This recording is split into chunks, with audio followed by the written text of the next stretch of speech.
Hello everyone, welcome back to another episode of Unbalanced with me, Cerys Davage. I hope you're all doing well. This is the last episode of 2024, which puts a lot of pressure on me to deliver a good episode to round up this year, to just end this year on a high. It's that time of year when we start reflecting on our year that we've had, maybe think about the things we have achieved, maybe things that we hope we would but haven't been able to. I too have been reflecting on this past year, and I guess I just really wanted to dedicate this episode to ourselves and showing up for ourselves in the best ways possible. It's very easy to just get caught up in the motions and compare yourself with other people. I've spoken about this before in previous episodes. And it's just really easy to miss the things that you've done and miss what this year has become for you and not stop and reflect and just appreciate how far you've come, maybe appreciate how lucky you've been, but maybe it's not always luck. I'll get into that. So this episode is just going to be focused on the best ways to show up for yourself. And I think that'll be a nice way to end this year. But first, let's talk about me. I'll catch you up on what I've been up to. I've got to start by saying, if you guys haven't seen Wicked yet, you need to go and see it in your local cinema. I went to see it a couple weeks ago and I'm obsessed. The casting is amazing, the singing, the set, the directing. I could really get into detail about this, but honestly, this will make your week if you haven't seen it. Go and watch it. So that was definitely a big highlight. I've been waiting for this for so long and I'm so glad it's finally out. I also went to London, like I mentioned I would last solo episode. I did that and that was good. We had some hurdles travel-wise, with tube stations being closed and things like that, but I really did put myself and my physical needs first in this trip, and I knew that I would be spending more money than maybe I usually would, but that was for my own good. That was for the sake of protecting my body and not forcing myself to tube stations and up and down stairs, and it can be a lot in London. I find that it's not very accessible. I know that other disabled people's experience might be different, but I try to avoid the tube where I can, which is impossible because you have to use the tube really. So I just try to go to accessible stops, but it's always hit or miss with London. You never know what stations are going to be closed. You never know what the accessibility is going to be like. But every time I go, it just reminds me that as much as I love visiting, it's never a place I'd be able to live in, I don't think. I also had an experience I didn't think I would talk about, but it's just so needed, and unfortunately it's not the first time this has happened to me, and I've done a whole episode called Not All Disabilities Are Visible, and unfortunately I had a very humbling experience. So on the Saturday night I was out with my friends for my friend's birthday, and the venue that had been booked for us was underground. But as soon as we got there, I realised that the stairs had a stair lift. So I thought, great, I can use the chairlift when I leave and that wouldn't be an issue at all. So we really had fun there and it was a really good time. But then when it came to leaving, I asked the bouncer who was by the door, do you mind if I use this chairlift to get back up? I'm just not very good with stairs because of my disability. And he just stared at me like I had two heads. He just looked me up and down and he just couldn't figure out if I was joking or not, which is so silly because why on earth would I be joking? Like, personally, I don't have a very good relationship with stair lifts. I guess they just have quite a stereotype around them that they're only for old people and things like that. So it takes a lot for me to admit that I need to use them, and that it's better for me to use them rather than struggling up the stairs. But I knew to save my energy, I needed to use this stair lift. But this guy just didn't understand. He looked at me standing there and he just obviously thought I was completely fine. So then he went to grab another woman over and got her involved and was like whispering to her. And then she just immediately turned around to me and said, "Sorry, this chair is for disabled people only." No, how can I help you? No, is everything okay? Just straight into that. So that guy must have said something like, "Oh, can you sort this girl out? She's just probably really drunk and wants to have a ride on it, which wasn't the case at all, obviously. So then I had to explain again, no, I do have a disability. And it was just not what you should expect in quite a high profile venue. I'm not going to, just call them out on this podcast because I have had words with them separately. You may have seen me post something about it on my Instagram. But the case has been sorted now, which is good. But my friends were all stood there behind me like, yeah, she has a disability. She's not joking. She really needs this, like backing me up. But yeah, it was just really weird that they just wouldn't believe me. Eventually, they let me use it, and they just had to kind of brush off what they said by saying, oh, like we get a lot of drunk people asking to use it. But yeah, it just wasn't fun. And when I finally got to using it, some drunk guys walked past me on the stairs and were like, ooh, that looks fun. Can I have a go after? And I was like, it's not a toy. Like, I was getting so defensive. But it's just frustrating that these experiences that the bouncers have had with drunk people asking to have a ride on it for fun has kind of taken over their willingness to let people with invisible disabilities use it. And just the lack of education for hidden disabilities was just shocking. It was a very, very humiliating experience.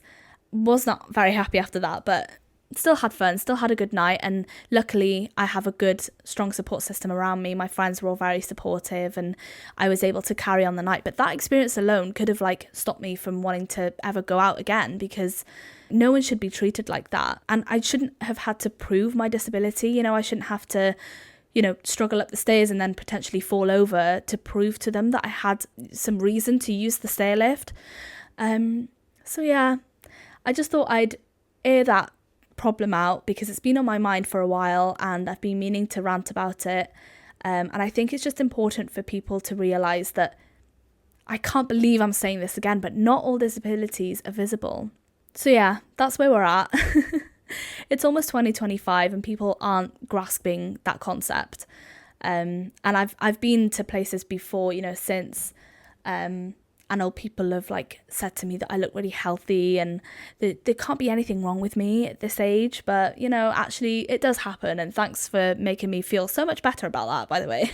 Yeah, it's just something I have to adjust to, is to just admit to people that I might look healthy and I might look really fit and I can do anything, but I really can't. And it's quite a sad thing to say.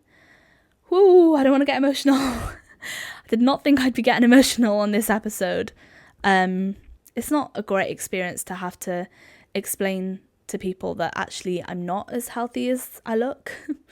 Maybe in other aspects of life, I'm very healthy. I'm very fortunate to have a very full life, so I really can't complain. But anyway, let's move on. I just want to take a second as well to reflect on this past year of Unbalanced. I can't believe we've entered the second year of Unbalanced being a thing, and the fact that the podcast has grown to what it is. I'm just so grateful for all of your love and support. I feel like you guys know me really well because I just yap about anything that comes to my brain, but I really do appreciate it when you guys message me in return as well. If you've related to some episodes or if you've just really enjoyed it, I really do appreciate your messages. It makes me feel so much closer to you guys. Yeah, I guess I just want to say thank you so much for showing your support, for actively reposting on your stories when you're listening, or for messaging me, or for rating this podcast 5 stars, which really does help me out. You guys have no idea how much that helps and how much that puts me on the radar. I just want to continue doing this for as long as I can because I'm just so passionate about it. I don't want this to completely go by me without me just stopping and really appreciating what's come out of this little community, what's come out of this podcast. I do like to stop and reflect, and it might be really cheesy to some people, but I think it's really important because it's really easy to be like, okay, well, I've done this, let's push for the next thing, let's keep pushing. But actually, it's crazy how far I've come since beginning this podcast, and yeah, I'm just very grateful. And this is a segue into this topic actually, because I need to be proud of myself more, I think. And when people say to me, I get comments all the time online and in person, people saying how much they love the podcast and how much they can relate to it or how well they think I'm doing. And I guess that doesn't always sink in with me, and I really appreciate it when other people say it, because then it makes me reflect on it, it makes me realise, oh, actually, I have come quite far, I have done a lot, I have worked really hard for this.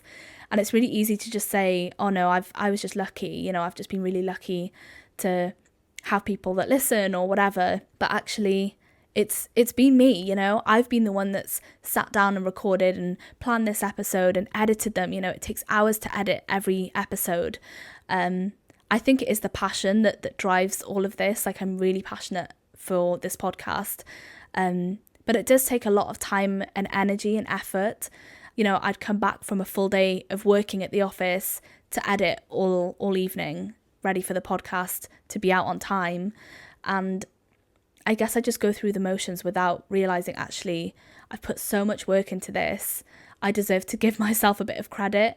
And it sometimes does take for someone else to say it, and before I actually realise how far I've come. I hope that this is an opportunity for you guys to take a little look into your year that you've had, and maybe where you were at this point last year, and how much you've achieved, how much you've grown in the past year, emotionally or in your work, whatever it is. I hope that you guys take some time to appreciate that and feel proud of yourself for that, because I think it's really difficult to recognise our achievements. It is a struggle to actually stop and feel proud of what you've done. So I think we need to do that more. And that is the first thing you should do to show up for yourself. Think about where you are now and how much you really wanted to be where you are, a couple of years ago when you were younger. Think about how far you've come and how much you've achieved. And just think that, younger you would be so proud of where you are now. And, if you've gone through a tough time this year, my heart goes out to you and I'm sending so much love to you. But just think how strong you still are. You're still here. You're still doing the best you can. And that is something to be really proud of, because it's really difficult to push through tough times. But you are stronger than you think. And I genuinely believe that. Not every day is a good day. And obviously we've been through this. But it's really important to recognise, even through the bad days, just how well you're doing in life. And it's really important to just celebrate the small wins as well. Like on days where I have no energy and I feel like I can't do anything, even if I just take a shower, that is a huge achievement for me on that bad day. Even if I just make myself some lunch, like that is a good achievement. That is just something that'll get me through the day, and it's something to be proud of, because it's really easy sometimes to just wallow away and not do anything.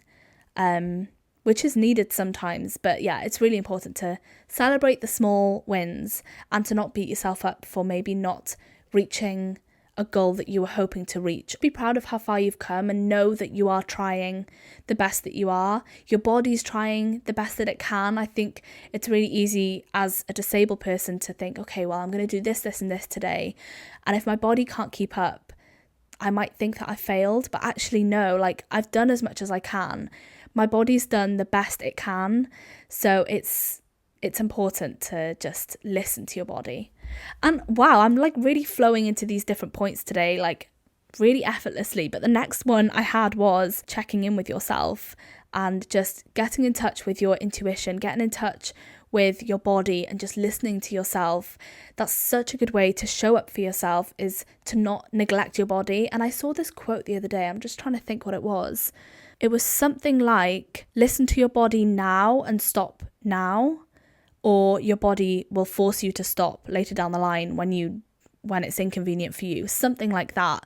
Basically, if you don't listen to your body and do what it says right now, it will force you to do it, and it won't always be in the best scenario. And it might hit you for longer. It might strike you while you're down, kind of thing. So always put your physical and mental health first before anything else.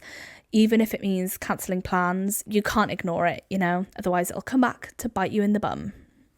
I also wanted to say as well, with the celebrating your achievements, I think it's really easy to dismiss it with just saying that you were lucky. There have been a lot of things that have happened this year that I'm just looking back on now that I've always just said like, oh, I've just been really lucky. Like getting this job, this journalist job at the BBC, I've always said to whoever, is congratulating me for the job, I'm like, oh, thank you. I guess I was just really lucky. But looking back, maybe I wasn't just lucky. Maybe I did work hard. Maybe I did do really well in the interview. I think it's really easy to just dismiss it and just say like, oh yeah, I was just lucky. But actually, no, I did work hard and I should be proud of how far I've come. I guess we all suffer from imposter syndrome, feeling like it wasn't us that got us to where we are, but it totally is. Like, when I was freelance for a period of time this year, I could have just not looked for jobs. I could have just not applied for any. And because I didn't have a routine to stick to, I could have done whatever I wanted. I could have just never gotten myself into another job again. But it was me that forced myself and really pushed myself to get different jobs, to put myself out there, to put my name out there for different companies, and to really make myself known. And I worked so hard for that I need to give myself some credit and not just say, oh, I was lucky to have a lot of opportunities while I was freelance. No, it was me that made sure that I had enough work to keep me going through that time. And it was me that found this full-time job and went for the interview and prepared myself and that got it. So I guess I'm just taking this time to reflect on this year and just be grateful and proud of myself, I guess. There have been many times this year where I've been in situations that I never would have imagined myself being in and thinking,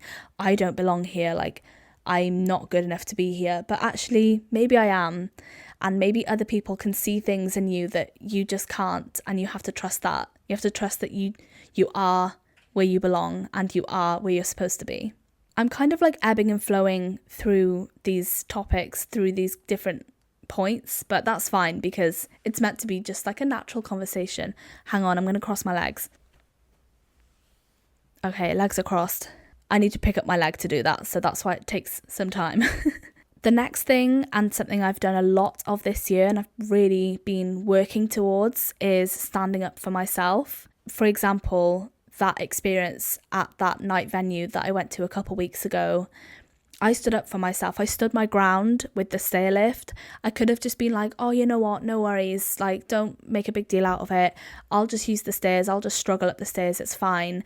And as a people pleaser, it's so easy to fall into that. If it's a hassle for someone else, I'd rather just struggle and not make a big deal, not make a fuss. But I've learnt that it's actually a really good thing to stand your ground, to be firm and to get what you deserve, like me getting that stair lift.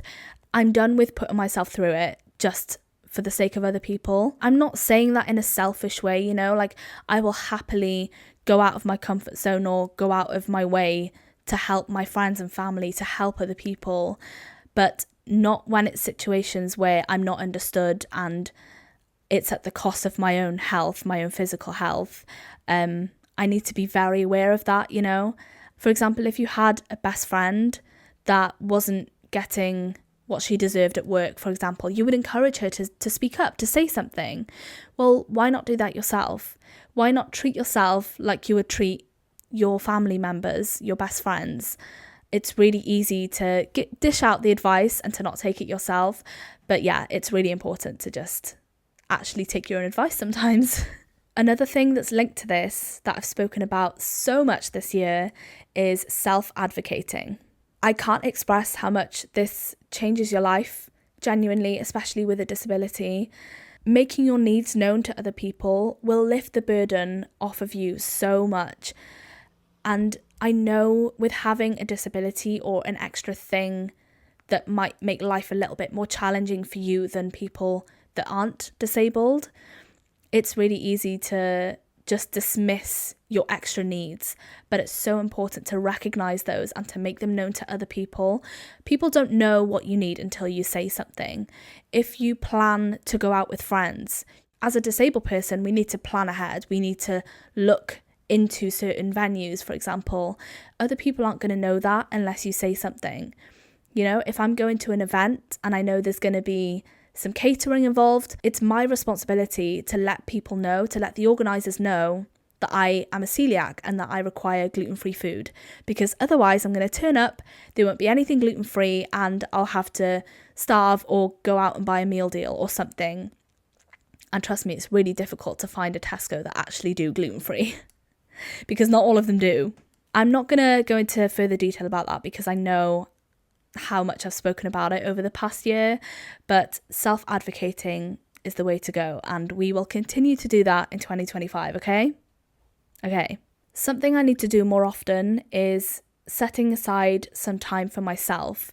I think it's really easy to go through the motions, to go to work and come home and then feel like you have to, look after your home or meal prep or do all these chores that you have to do, or go and see friends and catch up with family or whatever it is. But in doing all of that, you're going to lose yourself. You're going to lose what you're actually passionate about. You're going to lose your hobbies, and you're just going to lose a little piece of yourself. So another really good way to show up to yourself is to set aside time to just do something you love, do something you're passionate about. Like for me, it's doing this podcast, but also I don't want to do it too much just because I feel like it will feel like work and I don't want it to feel like work. But reading is the thing for me. I'm really focusing on setting aside time to read, which, by the way, I completed my goal of reading a book a month, which I set at the beginning of this year. I think I'm on book 14 and it's only the beginning of December. So we'll see how we go. We'll see if I get to read loads over Christmas. Probably not, but we'll see. That's something I'm really working towards, is to read more, because it's just a really nice way of relaxing and winding down in the evening without staring at a screen, which is, again, something we all struggle with, something I've struggled with a lot in the past. So I'm really trying to limit my screen time. I actually don't turn to the TV that often.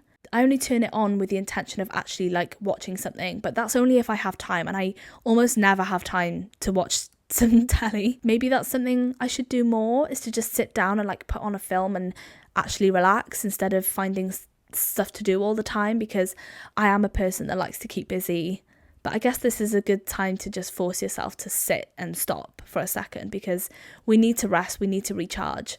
But also going to the gym is another hobby and another thing I know that fuels my body. It fuels my productivity, it fuels my physical energy. These kind of balances are really important, stuff that fill your cup, things that you're passionate about, and things that help you relax and keep you active. Just a bit of everything, you know what I mean?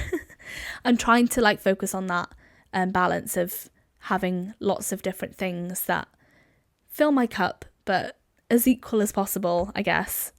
Sorry, I'm just looking outside. It's been raining, and it's stopped raining and been really sunny like 2 or 3 times since I started recording.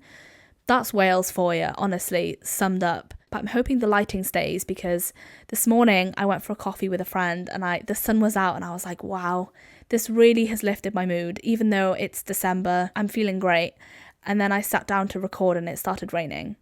So that's just great. But it's still quite bright outside, so I'm hoping the lighting stays. And I'm enjoying this daylight recording of this podcast, because my first couple episodes so far have been in the evening. So I'm hoping we get to do more daylight ones. We'll see. Maybe more in the summer. But I am enjoying the cozy candlelit ones as well. We'll see. Just, let me know what you think. Let me know which kind of lighting you prefer. Anyway, we're getting so off track. I'm so sorry. You know me, tangents everywhere. Okay, I'm gonna just end it on this one, which is being kind to yourself. And I could leave it there, but I feel like I need to elaborate just a bit more. Again, I'm gonna use the narrative of treating yourself like you would your best friend or your family members, just to speak kindly to them and constantly remind them how well they're doing in life, how amazing they are, how much joy they bring to your life. And something that really helps me, especially when I'm too focused on how I look or what I'm wearing or really silly things, the impact that you have on other people is going to be what they remember about you, is going to be the main thing they think of when they think about you. when you think about your friends and your families and your co-workers, you don't think about what their style is. You don't think about how they look. You think about the impact they have on you and how they make you feel. So I'm really focusing on tapping into that and not worrying about, my exterior, not worrying about what clothes I'm wearing, because I know that the impact I have on other people much more worthwhile than the way I look. I think that's something to really work on for yourself. And I think in being kind to yourself, you're gonna be kinder to other people. You're gonna have a better impact. I don't know if that makes sense, but I think since realizing that the most important thing is how you treat other people, it's made myself treat myself better, and it's made me kind of realize a lot of things about myself. And yeah, I think it's something really important to invest in yourself and to just focus on this growth, We're in our 20s, we're already going through a lot. But yeah, I need to look after myself more. I need to speak kinder to myself.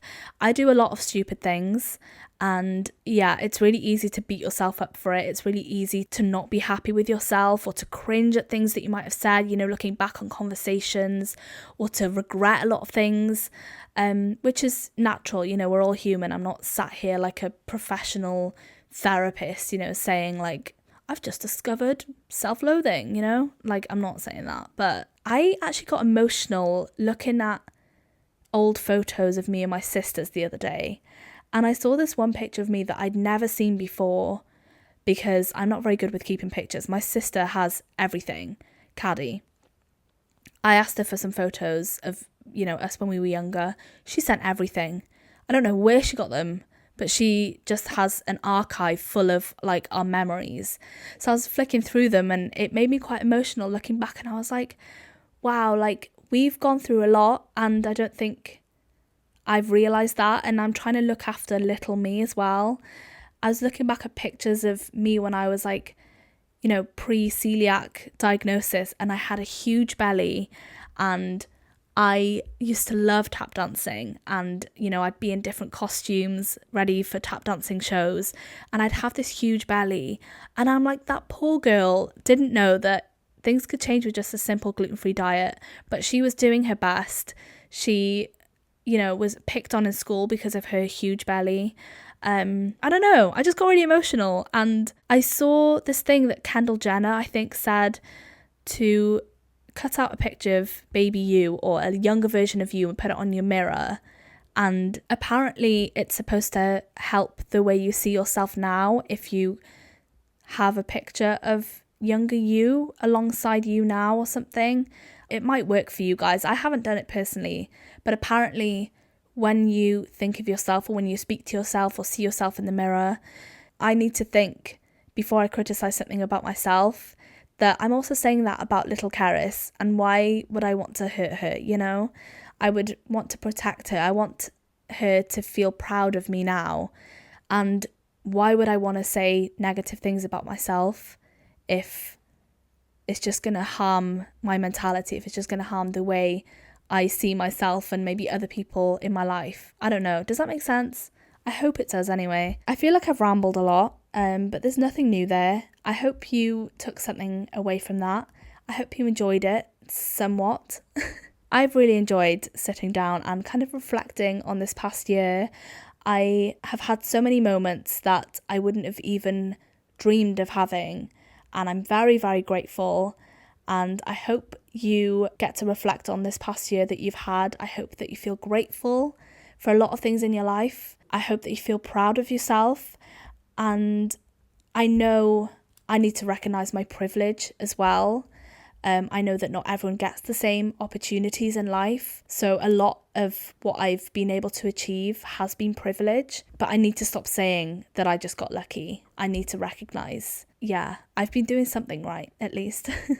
I want to wish you all a very Merry Christmas, and I hope you have a lovely December. I hope you're all staying warm, staying cozy, embracing this season like I'm trying to do. And I've really, really enjoyed another year of us just chatting and relating to each other, and I've met a lot of amazing people this year through this podcast. So I just want to say thank you again for the support. Don't forget to rate this podcast 5 stars and to follow it. I'm also on YouTube now if you want to give my YouTube a little subscribe. My YouTube is just Cerys Davage, but you can search Unbalanced with Cerys Davage as well and that will come up. And my videos are on YouTube now, so that's another little extra step I've taken recently. Thank you so much to Cure LGMD2I for sponsoring this podcast. Honestly, I would not be where I am in this podcast without you guys, so I'm very, very grateful for you. And I guess I'll speak to you in my next episode, which is a pre-recorded episode with a very special guest that I'm very excited to introduce to you. And you will hear more from me in my next solo episode in 2025. I'll see you then. Love you all. Bye.